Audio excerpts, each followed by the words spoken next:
दिखाएंगे हम, जो अब तक ना हुआ कर दिखाएंगे हम, गैरों को भी गले से लगाएंगे हम, गैरों को भी गले से लगाएंगे हम।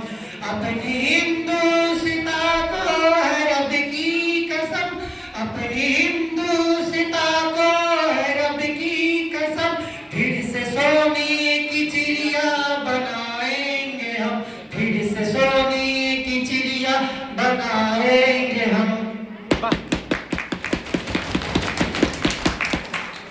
कुछ लोग थे जो वक्त के सांचे में बदल गए, कुछ लोग थे जो वक्त के सांचे में बदल गए, कुछ लोग थे वक्त का सांचा बदल गए। मैं सुशांत कुमार, पॉलिटिकल साइंस छात्र, आप सभी देवी और सज्जनों को सादर श्रद्धा निवेदित करता हूँ। आज भारत रत्न डॉक्टर बाबा साहेब भीमराव अम्बेडकर का 135वां जन्म दिवस मनाने के लिए इकट्ठा हुए हैं। बाबा साहेब एक विचार, एक ऐसा व्यक्ति जिसने समाज की दशा और दिशा को परिवर्तित करके रख दिया। उन्होंने कहा था कि हम लोग सामाजिक, आर्थिक, राजनीतिक न्याय अपने बल पर, अपनी शिक्षा पर, अपने स्वास्थ्य पर, हर चीज पर ध्यान देकर और अपने विचारों को समाज के आगे रखे और अपना हक मांगे। उसी के क्रम में बाबा साहब ने उनके अपने जीवन में बहुत सारे कठिनाइयों का सामना करना पड़ा, भेदभाव का सामना करना पड़ा, उनकी शिक्षा के लिए बहुत सारे संघर्ष करने पड़े, उनको उनकी जाति के नाम पर बहुत सारे तरस आने पड़े थे। लेकिन एक ऐसा छात्र जिसने भारत ही नहीं, कोलंबिया, लंदन आदि सभी विश्वविद्यालय में जाके अपना परचम लहराया और भारत का इतिहास स्वर्ण अक्षरों में लिखा। बाबा साहेब भीमराव अम्बेडकर लोकतंत्र के जनक के रूप में हमारे सामने भारत में है। नहीं तो भारत में संविधान जिस कदर से लागू है उस कदर से लागू ना हो पाता, क्योंकि संविधान के प्रारूप समिति का अध्यक्ष बाबा साहब को चुना गया था और हमारे संपूर्ण लोकतंत्र की विचारधारा और सूत्रधार बाबा साहब भीमराव अम्बेडकर को माना जाता है।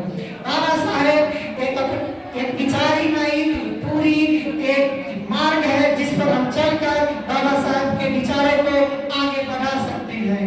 बाबा साहब के विचारों को आज के युग में किस तरह से अपने जीवन में लागू करें, उसके स्तर पर विचार किया जाए। एक प्रसंग बताता हूँ कि जब बाबा साहेब भीमराव अम्बेडकर कक्षा में जाते थे, छोटे थे, तो उनके साथ में जब लंच बॉक्स लोग उनके साथ नहीं करते थे, यहाँ तक उनको अगर पानी पीने के लिए कोई तीखा सामान खा लिए हैं तो पानी पीने के लिए पानी चाहिए, तो वहाँ पर जो घर रखा रहता था उनसे उसको छूने नहीं दिया जाता था। बाबा साहब को इतना तरस आने के बाद भी कोई शिक्षा को इस लेवल पर ले गया है तो अकेले बाबा साहब भीमराव अम्बेडकर है।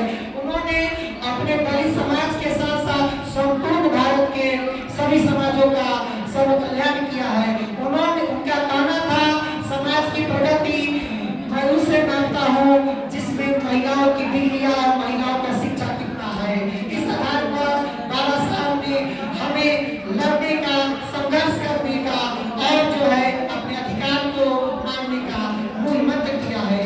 बाबा साहब के विचारों से प्रेरित होकर मैं शुभम सहाय श्याम की एक कविता दोहराना चाहूंगा। लोहा जितना तपता है उतनी ही ताकत भरता है, सोने को जितनी आग लगी उतना ही प्रखर निकलता है। सूरज जैसा बनना है तो सूरज जैसा जलना होगा, नदियों सा अगर पाना है तो पर्वत छोड़ निकलना होगा। हम आदम के बेटे हैं, क्यों सोचे कि मार्ग सरल होगी, हर संकट का हल होगा, आज नहीं तो कल होगा।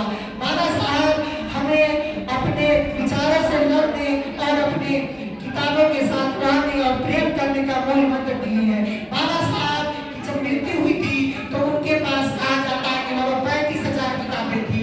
इससे हमें यह प्रेरणा लेनी चाहिए कि आज के डेट में जो व्हाट्सएप, इंस्टाग्राम, फेसबुक ये सब चल रहे हैं उससे थोड़ी दूरी बनाई जाए और किताबों से प्रेम किया जाए, क्योंकि किताबें हमें बहुत सारा जीवन में सिखाती है।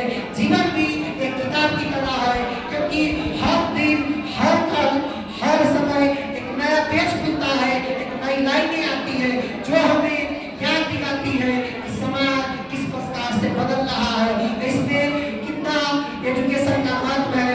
एजुकेशन के लिए कहा जाता है education is the most powerful weapon, मतलब कि शिक्षा एक ऐसा हथियार है जिसे आप हमेशा अपने पास पा सकते हैं। यह मेटल डिटेक्टर में भी नहीं आता है, इसलिए अपने लुक से जाने, बुक पर फोकस करें। जय हिंद, जय भारत, बाबा साहेब भीमराव की जय, बाबा साहेब भीमराव की।